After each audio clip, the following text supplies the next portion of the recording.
નમસ્કાર, હું Rinku Prajapati public Indian ન્યૂઝમાં આપનું સ્વાગત કરું છું। શરૂઆત કરીએ આજના સમાચારની। તબીબને પ્રોજેક્ટ બનાવી આપવાનું કહી 5 લાખ પડાવી ડેટા ત્રાહિતને પધરાવ્યા। આણંદના તબીબને પ્રોજેક્ટ બનાવી આપવાના નામે અમદાવાદના ગઠિયાએ ₹5 લાખ પડાવી લઈ તબીબની જાણ બહાર તેમનો ડેટા ત્રાહિત વ્યક્તિને આપી દેતા સમગ્ર મામલો પોલીસ સ્ટેશને પહોંચ્યો હતો। આ અંગેની પોલીસ સૂત્રો દ્વારા પ્રાપ્ત માહિતી અનુસાર આણંદ શહેરના ભાલેજ રોડ પર તબીબ કૃતિક શાહ સાઈ હોમિયોપેથિક હોસ્પિટલ ધરાવે છે।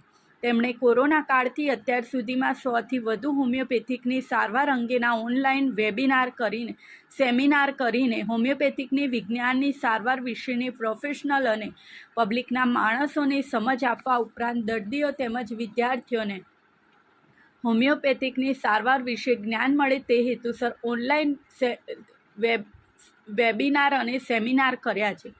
તેમણે તેમના મિત્ર નકુલ મારફતે વર્ષ 2020માં અમદાવાદ ખ્યાતિ સર્કલ ખાતે રહેતા રોનક કેતન દવે સાથે સંપર્ક થયો હતો, જેને પગલે કૃતિક શાહ રોનક દવેની અમદાવાદ ખાતેની ઓફિસે ગયા હતા। એ સમયે રોનકે અલગ અલગ વેબસાઇટ બનાવવાની કામગીરી કરતો હોવાનો તથા તે ઉડાસિટી અને કોર્સેરા જેવા online education course platform, learning management system, web application જેવા તમારા પ્રોજેક્ટ બનાવી આપવાની ખાતરી આપી હતી, જેને પગલે તબીબ કૃતિક તેમની વાતોમાં આવી ગયા હતા અને તેમને online education course platform, learning management system application બનાવવા માટે તૈયારી બતાવી હતી, જેને પગલે તેમને કામ સોંપતા તેણે આ પ્રોજેક્ટનો ખર્ચ થર્ડ પાર્ટી સર્વિસીસના GSTના મળી ₹5.3 લાખની રકમ લીધી હતી। વધુમાં કૃતિક પાસેથી લીધેલો ગુપ્ત ડેટા કૃતિક શાહની જાણ બહાર ત્રાહિત વ્યક્તિને આપીને તેને ડેટાનો દુરુપયોગ કર્યો હોવાનું પણ જાણવા મળ્યું હતું। આખરે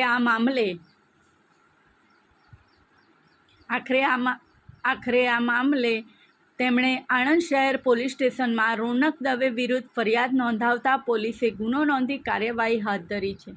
આ સાથે આજના સમાચારને અહીં સમાપ્ત કરીએ છીએ।